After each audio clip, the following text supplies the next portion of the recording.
So, welcome and happy Friday. My name's Karen Newell, and today we are going to do part two of Tour of the Drumsticks. So, fun stories. So, first, if you're not, have never been here before, it's always about the shirt. And my new shirts have arrived. I have four of them.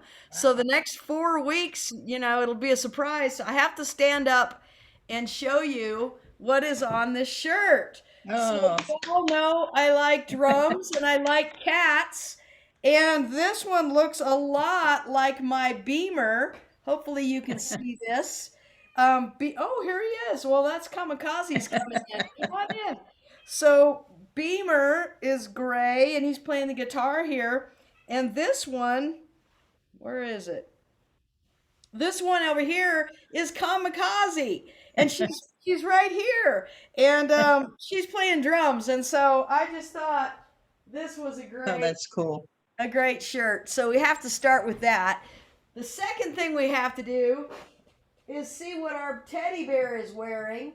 Oh, so hi. You want to come join in and say hi to everybody? So here's Kamikaze. So okay, there you go. Um, She hears me talking and she thinks I'm calling her. Okay, so the teddy bear is wearing his rock star shirt. He's got on his cool glasses and his cool hat. He's falling apart here, but anyway, so he's joining us. So every week it'll be a different shirt and a different outfit for the bear. So, and feel free to interrupt me or ask questions or whatever. But so we started this last week. Somebody said, hey, it might be interesting to learn about some different drumsticks. And so I've referenced these before. So in my house, when you are a broken drumstick, these are broken, you end up in the vase. So in most people's house, they've got roses. In my house, I can't have flowers because Kamikaze knocks them over and eats them. I have broken drumsticks, and they break in different ways, so that you can see they're all gnawed on from the hi hat, and some of them are even missing the head. Okay, they're totally like chewed up. And so some of the parts are in the bottom, some of the ones that are missing, but they break in different ways, all different. Oh, she's gonna join us. She's gonna headbutt me a little bit. Hi. Okay. She wants to be the star. So anyway, so drumsticks. The focus of today is drumsticks and funny stories. So another thing that I'll show you, I haven't found a place to hang this. So this was one of my original cymbals and also some broken drumsticks, including one. Let's see if I can find it. Oh, yes. My very first drumstick was this one here. Wow. And it's broken right there, you can see. But I traded when I was a kid. I mean, this is 50 years ago. I traded a kid in my neighborhood. His older brother was in a band in their garage. And I had this huge hunk of clay. I don't even know where I got it, but I had this huge hunk of clay. And this kid had a pair of drumsticks from his brother, and we traded, and this was my very first one. I don't know where its partner is. I don't know what happened to it. It didn't make the artwork, so it's probably thrown away somewhere. But this is just kind of something I did a long time ago, probably when I was a teenager, with my broken drumsticks. And now I've evolved to the vase, so the broken drumsticks make it into the vase. And someday, when I'm famous, they can sell them all at an auction or something like that. Okay, so let's start with some of the ones that are really fancy and special. I'll try to put these there at the camera. If you look really carefully and read the words, let's see, I'll start the words R-O-M,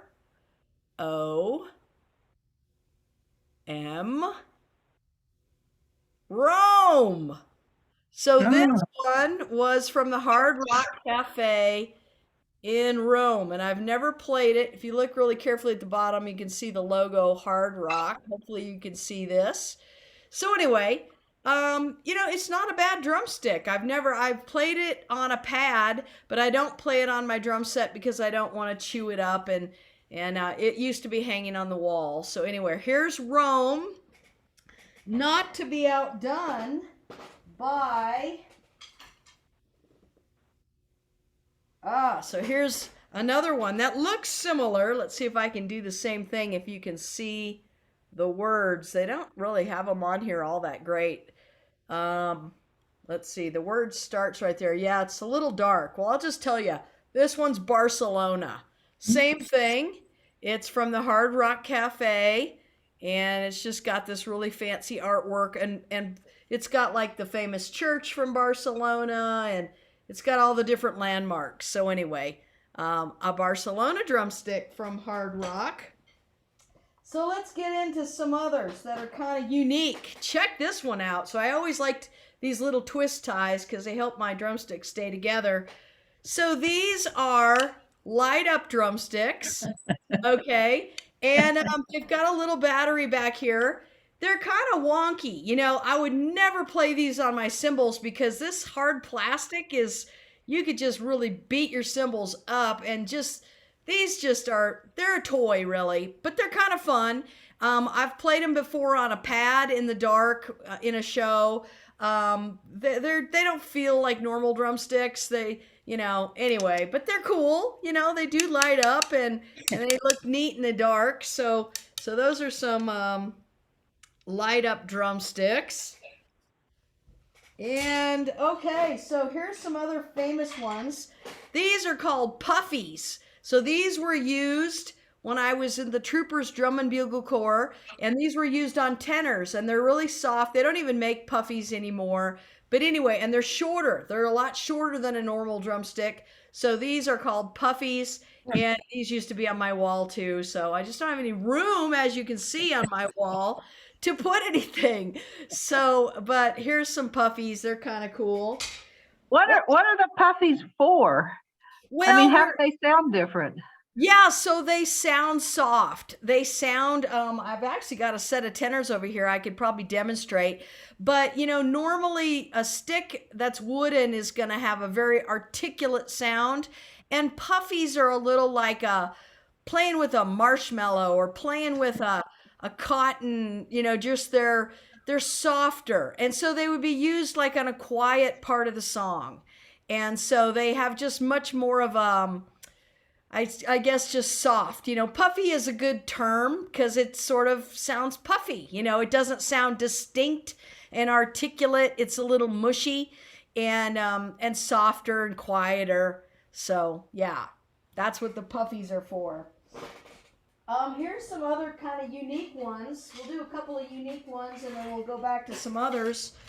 So these are called dreadlocks, which, they kind of look like dreadlocks. They're made out of wire, and you can play these on a snare drum.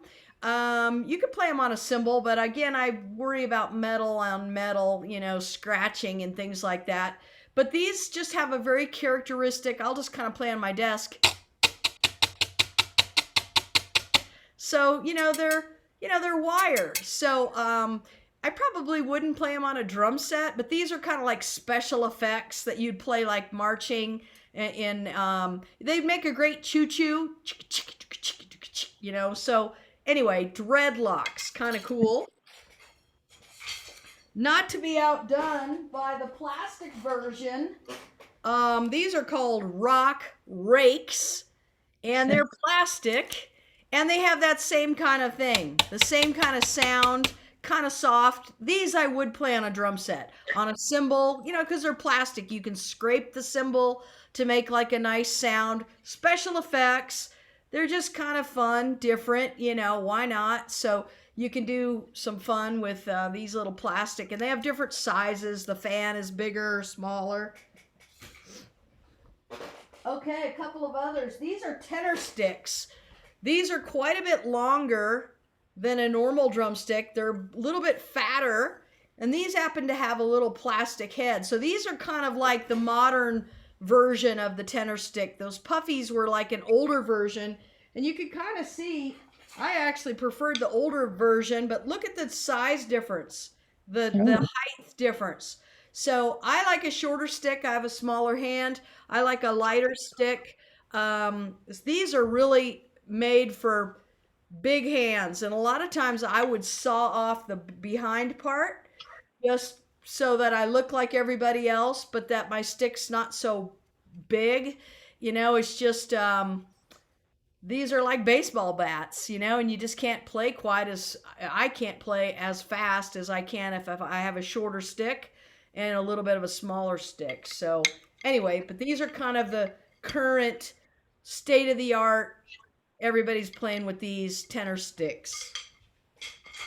Okay, a few more fun ones. Oh, here's a fun one. I can't find its partner right now. I've had this since middle school.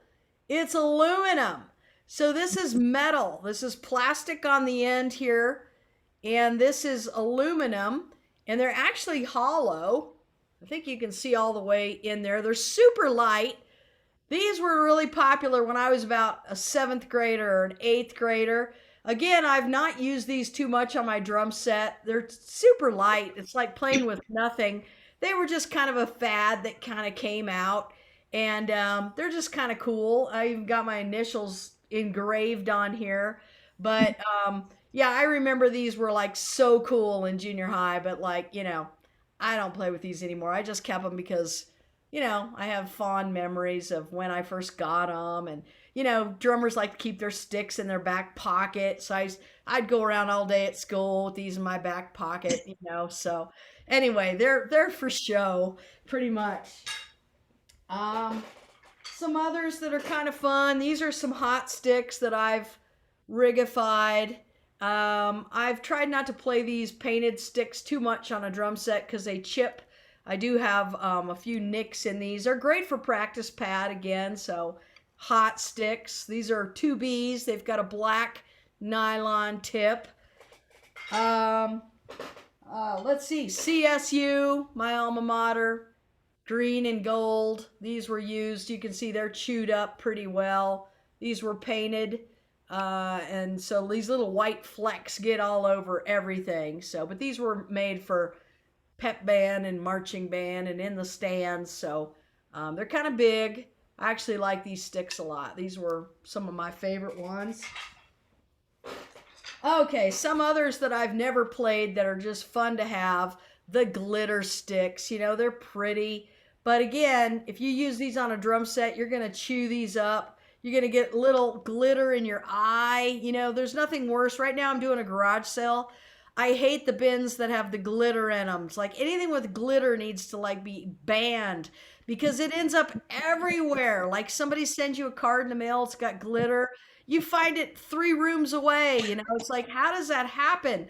So I end up with it in my eye, on my face later. I'm like, how is it all over? It's in my hair. It's just like it migrates. So anyway, glitter sticks are pretty fun, but I would only use them on a practice pad. And I would never use them anywhere where, I thought they were you'll find this glitter like at your friend's house, It's like, how did it get over there? Crazy. Oh, here's some fun ones. So these are the fire sticks. I got some fire tape from Home Depot. These are headless sticks. These were kind of popular for a little while in the marching world. These are short too. They're really short compared to, for instance, these sticks. I mean, that makes a big difference when you're playing. That's a big difference. And so they look cool, but the headless was a kind of an interesting concept, but it never really took off. And they feel wrong. I don't know. They need to have a head on the end of them. And so these are just kind of like, they just end, So, but they're fire sticks, so that's pretty cool. Speaking of fire sticks, so I made my own out of duct tape, but you can buy fire sticks. So Vic Firth came out with these sticks for a while where you could actually get your college logo on here. They had all the big schools, Ohio State and everything. This one happened to be just a fire stick. Again, I've not used it on a drum set. It's more for a pad, but it's really cool. It's got the fire logo. Fire, you can never go wrong with fire logo. I mean, anything that's got flames on it is got to be amazing. So this is a pretty nice stick, Vic Firth marching stick. Oh, let's see, some more tenor sticks. So these were popular a long time ago, these tenor sticks. Again, they're short. I like it. They've got this rubber, pretty rounded head on it. And actually, these were really popular for a long time, and they're not anymore. You can't even find them anywhere. But I actually really like these. And they have different heads. This one's sort of like a black rubber head, so they're really durable. They also have this acrylic sort of white plastic head. So they're the same type of stick with a little different handle. And actually underneath here is aluminum. And actually you can see it's chewed up pretty well from rim shots. There's aluminum under here. And then we just taped them just to kind of protect it a little bit. But these are, kind of a variation of some tenor. And these all feel different. And you kind of get used to how they feel. And then, they're a totally different kind of thing. Here's some cool Zildjian, who makes cymbals, decided to manufacture drumsticks. They're not my favorite. They need to stick with the cymbals. But, these are pretty cool. They're painted. They're yellow. And I just thought they have kind of a different head. This is called an acorn head. They have all these different fancy names for the different rounded head, or this one looks like an acorn, so that's a good name for it. They're pretty cool. They'd be great for practice pad. Again, I probably wouldn't use them on drum set because you're going to get paint flecks everywhere in your eye and everywhere else. They got, I had to get them in every color. So that year that they came out, I got them in green. I got them in orange. Okay. I got them in pink. Yay, pink. So, Zildjian, I was hopeful. I was excited. When I got them, I'm like, oh, I'm not even, you can tell I've never used them. And, oh, here's a little bit different bead on the top of that one. It's a little bit different shape. So they're different sizes. They're different names of people. Anyway, it was a cool idea. But, stick with the cymbals. Here's some. This was one that was my last game at CSU. This started out, I would never start a game or a show with a stick that looked like that. It was taped up pretty, and by the end of the show, that's what we looked like. It looked like somebody gnawed on it, right? And I kept it this way because this was the end, my very last show. And there's a yellow one here. Oh, it's here. You can see which one was probably in my right hand, probably the green, because the yellow is not as beat up. And so chances are that's what happened. But these used to be on my kind of cool. Oh, here's a really special one. This one's in its own fuzzy case. So I did not make the fuzzy case. My best buddy that I marched in troopers with, and we marched in CSU for 5 years together. We did our recitals together. She lives in Chicago now. This is a friendship drumstick.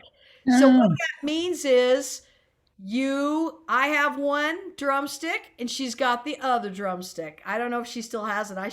I'm going to send her a note and say, I talked about the drumstick and you better still have yours. We're not friends anymore. But this was a silver hot stick. She made the case. It was my idea.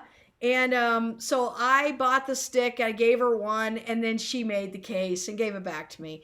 And so it's in its own little protective fuzzy case with my favorite color on it and everything. So anyway, friendship drumsticks, I mean, that's just so cool. So I hope she still has hers, is all I'm going to say. Remember when Vans were popular? Okay, remember the slip-on black and white vans and the red checkered vans? They're still popular. There was a lady yesterday came to my garage sale and she had on vans, so they're still cool. Anyway, this was my attempt. There's a lot of tape on here, and I didn't use these too much because I put so much effort into it. I didn't want to mess them up. But anyway, these are my van drumsticks. So you gotta have some van drumsticks. Oh, we gotta have blue sparkle. If we had the red sparkle, we gotta have blue sparkle. So my very first drum set was blue sparkle, and I think I told you the story about it. My father bought it at a pawn shop. It was brand new. It was a knockoff drum set. It was made over in Asia at that time. The cheapest drum sets on the planet were made there, and they would sometimes make them there and then put a new label on it, and then you could charge more. But anyway, the brand was called Tempro, and the first thing I got was a blue sparkle snare drum in 6th grade. And then I continued with private lessons and I did well. And so then one day my dad and mom came home from the grocery store, and my dad said, go help your mom with the groceries. So I go out to the car, and guess what was in the trunk? Oh my gosh. A blue sparkle drum set. I just like freaked out. And I set it up, and oh my gosh. And I had that drum set all the way from, I guess that must have been around 6th or 7th grade until 10th grade when I got the green drums. The green drums that I've talked to you about before. And those were like special order. They took like 9 months to get there. And I called the guy at the store, I mean, every day. I think I told you the story. And July 15th, 1978, he didn't even call me. He just drove to the house. And we set them up in the living room. And I still have those, and they're super rare. There's not very many. And even in the books that Mr. Ludwig wrote about Ludwig Corporation, he said there were less than 50 made in the world, and they were all special order. And now there's some people who are counterfeiting them. But apparently the label is different. And if you know what you're doing, you can determine which ones are fake and which ones aren't fake. But I've seen a website of a guy who has like 10 or 15 of them. They've got to be fake, because I don't think anybody could acquire 10 or 15 like the normal way. So anyway, I still have my green drums, and so that's pretty exciting. Okay. Karen, how did you get interested in drums in the first place so that your dad got you the drum set? Well, I'd already been playing in band for 3 years, so they made me kind of wait, and which was good. And I encourage, when I teach kids, I tell their parents, don't just the kids who get their drum set at Christmas, who've never taken a lesson, they'll play it for 2 months and they're done. The ones who have to like suffer for it, like put in the effort and then dangle the carrot. We'll get you a practice pad, and if you still in 6 months, then we'll get you a snare drum, and then in a year and a half, then we'll get you maybe a drum set. Those are the kids that, work, and then they get attached, and then they love it. The ones who just get it, and I think that's kind of true in life with about anything. But so 4th grade, well, first of all, we'll go way back. Hawaii 5-0. So I remember asking my parents, I must have been 4 or 5. I wasn't 6 yet, I don't think. I was young. I would beg them to stay up. It was on Sunday night, I think. And it was probably on at 7:30, but for me, that was late. So I would just like, can I please just hear the beginning, and then I'll go to sleep, So I would listen to the beginning of that. I still have the 45, by the way. But anyway, I just loved it. And then there was some kids in my neighborhood who had a band. They were like 12. And I would go sneak down to their house and peek in the garage door while they were rehearsing. And the kid had a red sparkle. The drum sets back then were red sparkle, blue sparkle, and silver sparkle. And before that era, about 10 years before, they were all the oyster pearl look. They all look like the Buddy Rich drums, the white. It looked like mother of pearl kind of. That was in the 60s. That was the Beatles and all that. So by the 70s, we were in the sparkle era. And so this kid had this red sparkle drum set, and it was just, oh, gorgeous. And and they were actually pretty good. You could at least tell what song they were trying to play. So that was pretty good, and I just thought that was the coolest thing. And I actually had these magic markers that I would play on a box. I would put on music and play on a box with the magic markers. And then I had this chair in my room. It was like a kid chair, and it had like a vinyl seat, and I would sit on my knees, and I got those well, I was doing magic markers for a while, but later I got the real drumsticks, and I would play on the seat of this chair to Hawaii Five-O. I got the 45, I had a little record player, and I started getting records that I'd hear on the radio, and I'd play along with them. And every Thanksgiving and Christmas, my whole family would come in my room, and I would do a show, and I would just, be playing on this chair. And my little cousin, she would sing. We do Smoke on the Water, and all this kind of stuff. We put on little shows all the time. And so by fourth grade, I mean, I'd been banging on a chair for a lot of years, and so it was band night. You get to go to band night and try out instruments, and they had a trumpet there and a clarinet and a flute, and you got to determine which one you wanted to maybe try. And I was immediately like, I want to play drums. And the band director was like, well, don't you want to play flute? And I said, no. Well, don't you want to play clarinet? No. Well, come try the clarinet. I'm like, oh my God, I don't want to play this. This is awful. It squeaks and squawks. It sounds like a dead animal, like you're killing something. And I was like, no, I don't want to do that. So, they, thank goodness, let me. And I ate it up. And then by 2 years, finally the band director came around and was like, I think maybe you need to get her lessons. And so I had lessons. I remember it was $4 a half an hour. And my parents reminded me how expensive they were. Like this was $4 a half an hour, $4.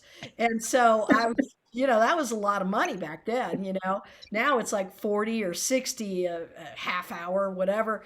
But I was just like, and my teacher was good. I had a good teacher, thank goodness. And I took with him for a long time, and I started, getting first chair at school and playing in every conceivable. I played in country western bars when I was 12. I played in the VFW, the Sons of Italy, the Knights of Columbus, the Elks Clubs, the Moose Club.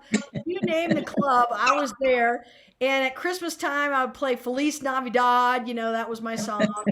And, like I would play anywhere that would let me pretty much. And I played in a Dixieland band. I had some adults around me who were professional musicians, and they would drag me along to stuff and let me sit in, and I could read music, and that was huge. I could sit in with anybody and just be able to hold my own, like they would turn me loose when I was 12 with a whole Dixieland band at a festival, so that was a great experience on the fly to be able to like not choke, like, and if you did choke, you covered it and kept going. So that's kind of how I started. And then school band was just, I was a product of the public school system, like elementary school, junior high, high school, college. I played everything, musicals. I never turned down an opportunity, and I pretty much still don't. If there's anything, even if it's out of my area,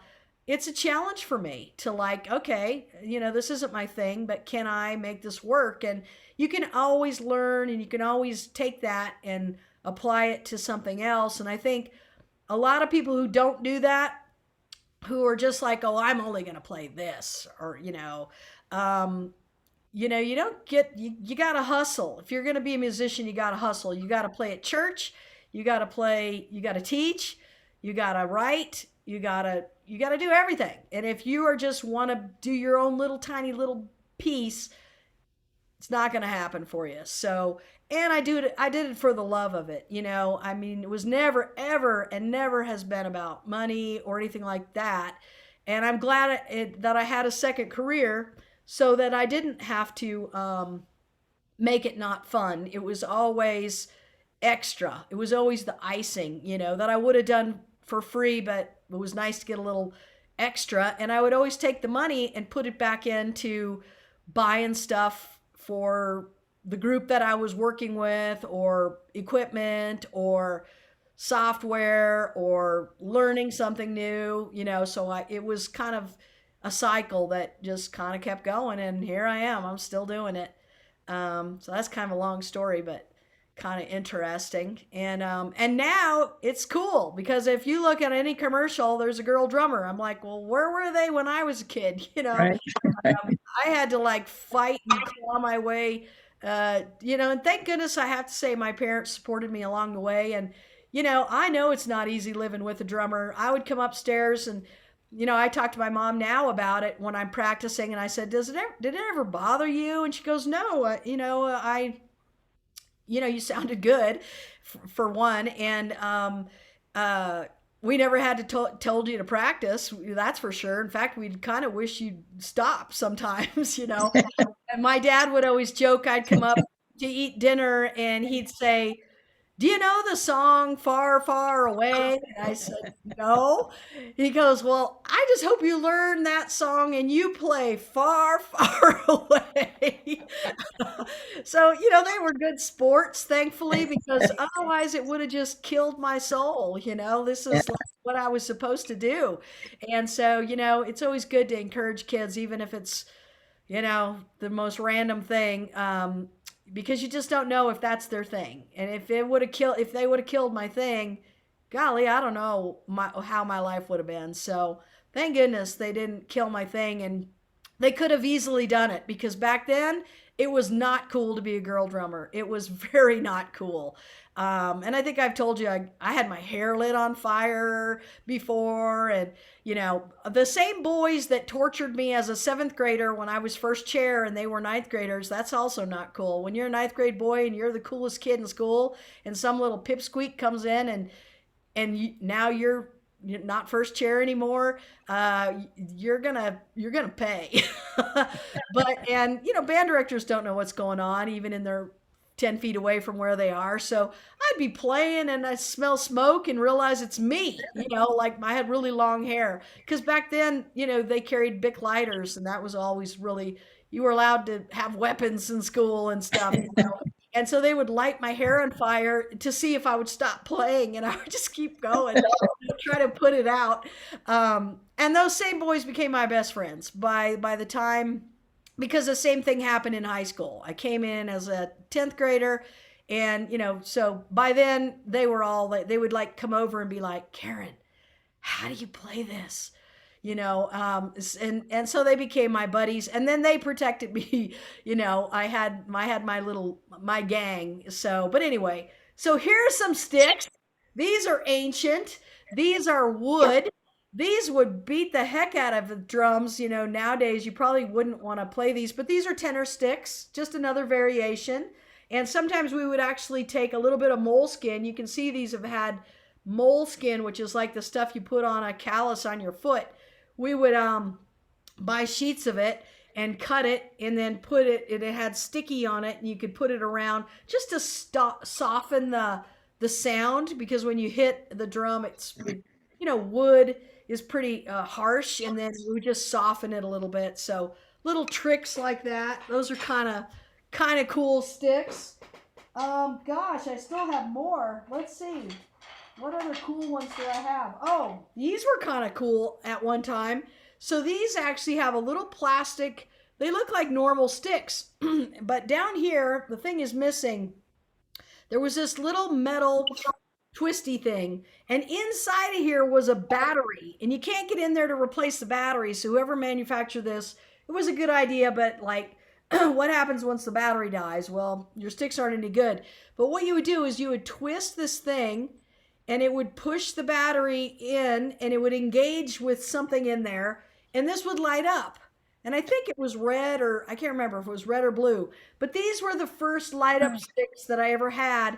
And then I don't know, I've lost the little twisty, and there's a battery in here. I guess you could saw it open and try to, and I might someday. You never know. You know, I'm retired, so this is the kind of thing that I do now. Cut this open and pull out the battery and try to rig it somewhere so I could like, get these back. That'd be kind of cool. So the first light up sticks, the originals, way back. Oh, here's another set that's kind of interesting. I won these. These are graphite, and gosh, I would never use these on a real drum set either, because this is like, I don't know. You've probably seen people that look like they're just beating their drum set up, and there are people who play that way. They just beat the heck out of their drums. There's a difference between beating drums and playing drums. So this is graphite. I would never use these on a real drum set because it would just beat up everything. And I don't know. They're made out of carbon, I guess. This is like, way overkill. I just think wood is better because, wood is softer than what you're playing on. So if anything's going to get beat up, it's the stick rather than something that's harder than what you're playing on. You're just going to dent your everything. So anyway, I would never use these on a real drum set, but they were kind of a cool concept. I would use them on a practice pad again. Lots of practice pad sticks.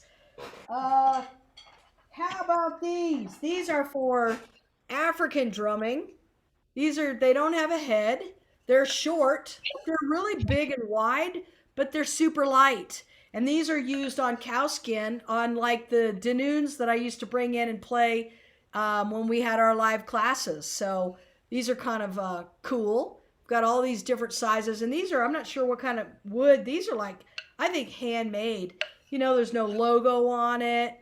They're not fancy and shellacked with like a coating. This is like somebody made this, or they made it in a crude way.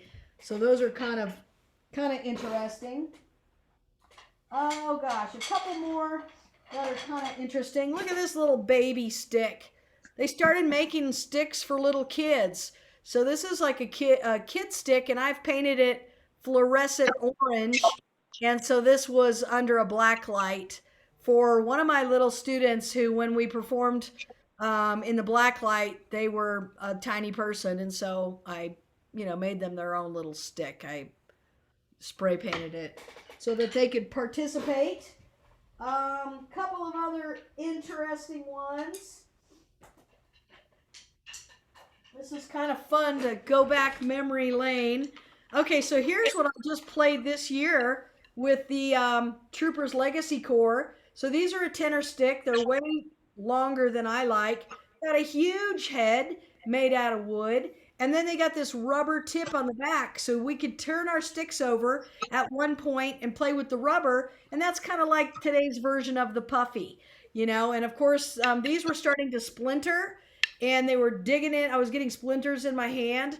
So normally you tape sticks up here so it looks pretty, but these are taped down here because I was trying to not get my hands cut up. So I didn't want it to look different when I played because we didn't tape our sticks, but I needed them to be taped up so that I wouldn't, get these little shards. And when you buy drumsticks, you kind of look at the grain because you can sort of predict where they're going to fracture. So like you try not to get ones that have a lot of grains in the shoulder. At least I try not to, because that's exactly where they're gonna chip, and then ultimately bust right there. And sometimes sticks break. Like if I pulled that vase out, some of them look normal, but when you play them, they're broken on the inside. So like you could just feel it. Like immediately when you're playing, you can tell when it breaks. And sometimes I broke one the other day. It went shooting off, and then I had to retrieve the head somewhere. I can't remember where I found it, far away. I didn't find it for a long time, and then I was looking for something else and I found it. But they usually break. They can break in different ways. Sometimes they can break inside so that it'll look normal on the outside, which is kind of interesting. So these are for bass drum. So these are kind of, big puffies, and they're kind of made out of felt. And so these are great. I brought these in, and Molly's used these before, and maybe Joanne too. When we used to play on the upside down rubber trash can, Yeah. these are the ones I bring. And I still have my rubber trash can in the garage, and my friend up there better not think it's part of the garage sale. You know, it's like sometimes, like I think I told you the story where I was at a overnight weekend retreat thing, and somebody borrowed my buckets to empty the fire ashes. The next day, I'm like, they're walking around with my buckets, and I'm like, what are y'all doing? They're like, well, we just last night's fire. We just went and got the ashes. We were cleaning up, and I'm just like, with my buckets? Are you crazy? Like, those are instruments. I mean, those are ash from a fire pit, like, I mean, I was making a joke about it, but I was really offended. That's just like doing something awful. So anyway, here's some, these were gifts somebody gave to me. These are completely, they have no head, no taper, no shoulder. They're made by Vic Firth. They're kind of painted. In fact, they've got a name on them. Alex Acuna. Well, we've talked about Alex Acuna, very famous Latin percussionist. These are for timbali. So these are timbali sticks. And so they're completely, they're really tiny, first of all. They're really small caliber. They're really long, and they're completely a cylinder. There's no taper. And so I don't have any timbales, but if I did, I might try these out. But I don't really like how they have the paint again, because they're gonna chip up. And on timbales, you do a ton of rim shots, so they're gonna get chewed up and pretty easily. Here's some really cool things. So I won these. So check this out. These are rubber tips that you can put on any drumstick. Oh, I happen to put it on this one here. And guess what? Now you can play at your desk or on your kitchen cabinet, table, or countertop. They're rubber.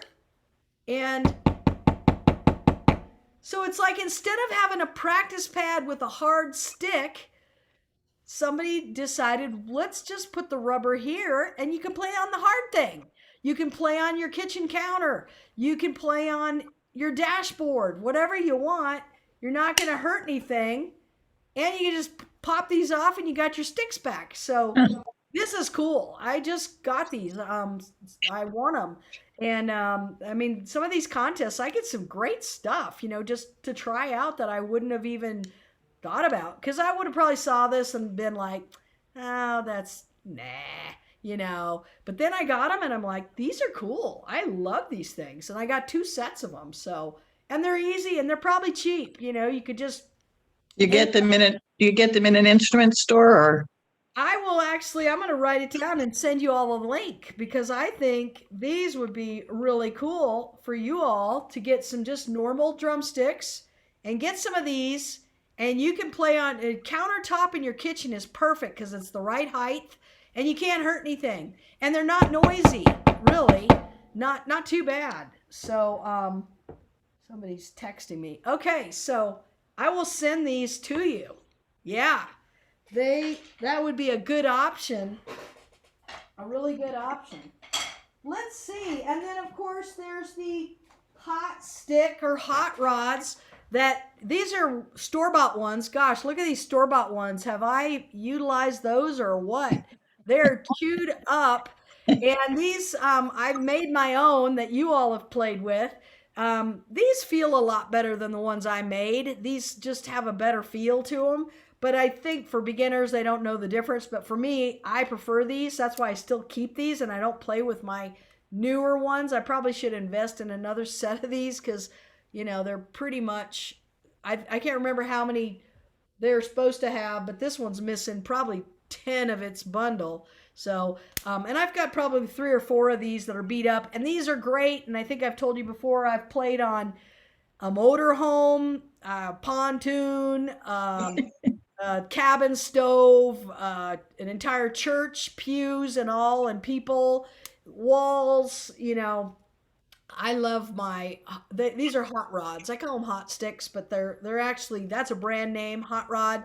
So whenever I talk about them, I call them bundle sticks because it's kind of like that's a brand name, hot rod, but it's kind of like Kleenex. Kleenex is a brand, but really they're tissues. But everybody knows all of them as, same with Jello, and if you're in Atlanta, Coke. Coke equals any kind of soft drink. So, anyway, bundle sticks is the more appropriate generic term, but I call them hot sticks or hot rods. So, yeah, gotta have those. Wow, did I go through? I went through, I have some more here, but they're not all that special. So, what questions do you all have about drumsticks? One question I have, how come they make so many out of things that you can't really use on, you shouldn't really use on a drum set? Yeah, I think it's a gimmick because, people buy them and there are people who do use them. The marketing, this is the interesting thing that I've noticed in my lifetime is, you know, males and boys were the market for hundreds of years. And only until I can say probably the last 10 years, the manufacturers have realized, wow, what if we promote women and girls in drumming? We can sell to the other half of the population on the planet. So economics drove, this is my opinion, but I believe it's true, that the reason that it's cool now is because the manufacturers are saying it's cool now because they can sell more stuff. And the same thing with all this gimmicky stuff. If you come out with something new and you're marketing to a teenage 12-year-old, they're going to want it and their parents are going to buy it for them. And so, like, ooh, graphite sticks, they won't break. Oh, that's great, but you're just going to beat the hell out of your everything. You're going to ruin your drums, but they don't care. They just want to sell drumsticks. So it's all driven by economics. And so I think, wooden sticks are always going to be the best, but they're always going to try to push the limits of what if we light them up? What if we paint them? What if we put rubber, your hands sweat when you play? We'll sell you gloves that you can play with. I hate those. I would never play. Like, I want to touch the stick. I need to feel it. Like, I don't want a barrier between me and my playing. And same thing with any of this stuff. It's all just to sell stuff. And so that's why they make it. Now maybe there are people who just love graphite drumsticks, but if you look around at the pros, nobody's playing with that stuff. They're marketing it to like the newbies, the wannabes, like it's the coolest new thing. You have to have it or you're not cool. So everybody has to have it. And then you get it and you're like, this is crap, like I don't want this.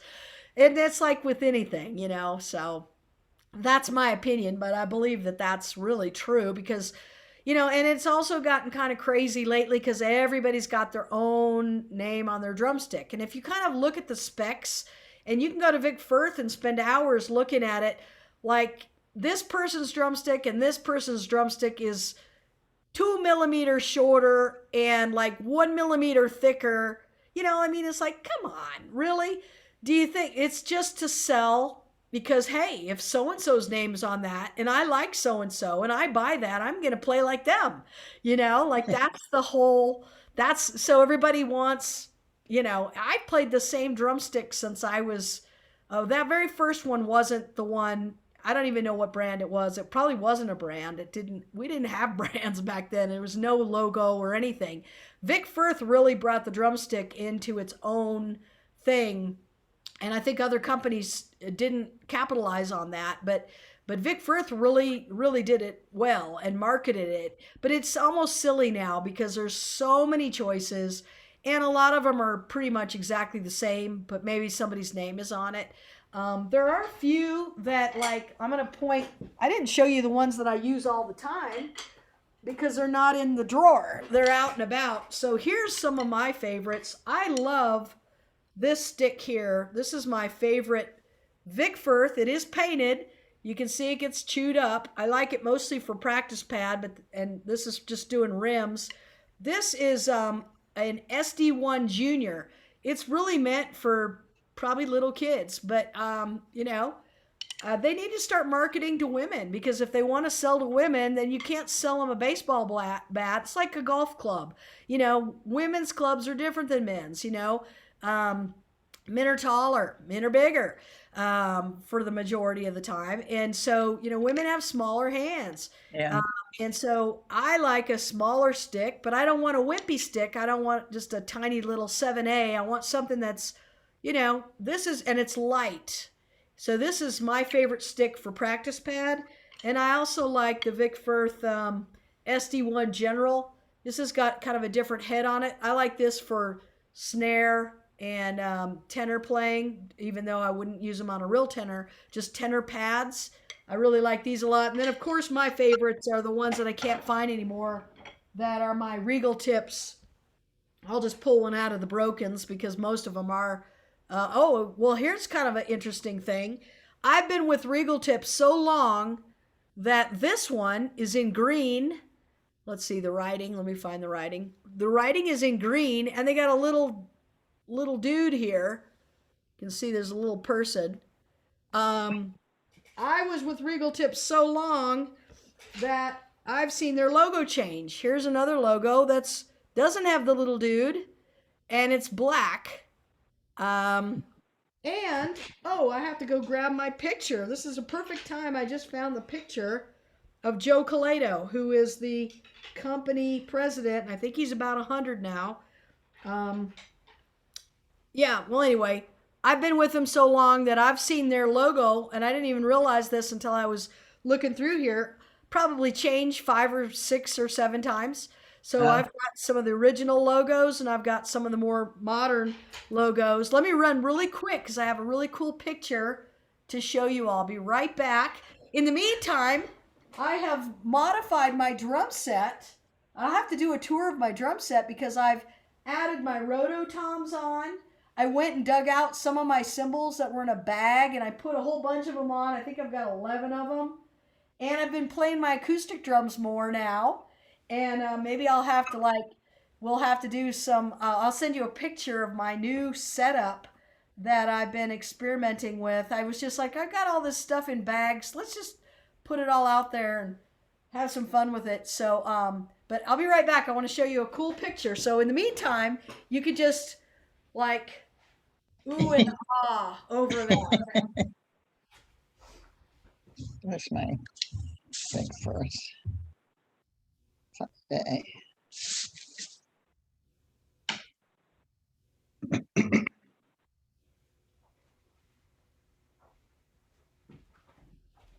So here was an ad.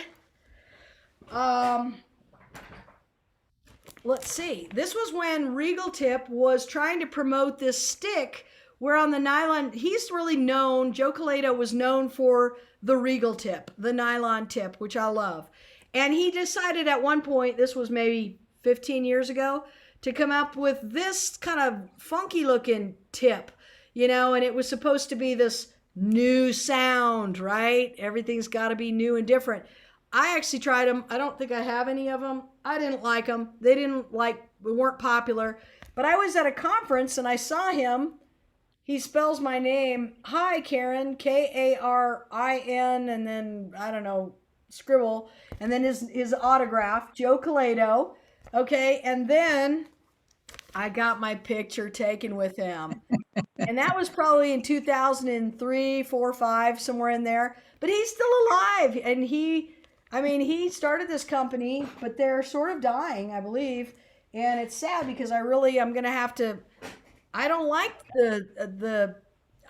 it's just feels weird. It's like driving your car and then driving somebody else's car. It feels weird. But I'm sure I'll get used to it. But I'm trying to get myself to the new different sticks because mine are slowly, I just broke another one the other day. I think I got 4 left of my favorites. And so once they're gone and they're chewed up, then I'm going to be forced to some of these other ones, which, I'm sure I'll get used to. But I've been playing that stick my whole life and I really like it a lot. So that was kind of a cool thing. So yes, how much time we got? 4 minutes. Well, probably only two because we need to end early. Any other questions, or what would you like to talk about next week? I could probably find more stuff to show and tell. Is that your drum set that you won from the Okay, girl. rust colored one? Yeah. Yes, so this is the drum set, but then I added stuff to it. And I just started adding stuff in different places. And however you set it up kind of dictates how you what your choices are. And so I've kind of put some cymbals to the left to crash on, and I've put some to the right. Like I've got two chinas. I've got my green Pisces china and my Wuhan right here so that I could crash them with the right hand or the left hand. And you kind of crash those upside down cymbals a little different. You want to hit with this part of the stick right on the bow. Maybe next time one of the things I can do is maybe get my camera over there and set it up and then just do a tour of the drum set. Maybe I could, or I might even make a video. Might be easier if I just with my phone make a video talking about it and then sending it to you or something like that. But it might be fun to see my setup, from my perspective, and then why I chose to put things where, and that'd be something different we haven't done. I've been oohing and eyeing this whole hour looking at it behind you. Okay, we'll do tour of the current drum set, and yeah, I think that'll be fun. Something else to talk about. We always have plenty to talk about, but hopefully the sticks were interesting. There's, if nothing else, you realize there's a lot of variety. There's a purpose behind all of it, and it's not too willy-nilly, and you have your favorites, just like with anything else. I mean, here on my desk, look at this little guy. He's even got his little drumsticks. I don't know what kind they are, but he's got his drumsticks sitting here. So yeah, all about the drumstick. I think we better end. So thanks for being here, and I'll see you all next week with tour of the drum set. Thank you. Thank you. And a new shirt and a new Yes, shirt. that's really cool. That's really cool. All right, y'all. Have a good weekend. You too. Bye-bye. Bye. Thanks, Bye. Valerie.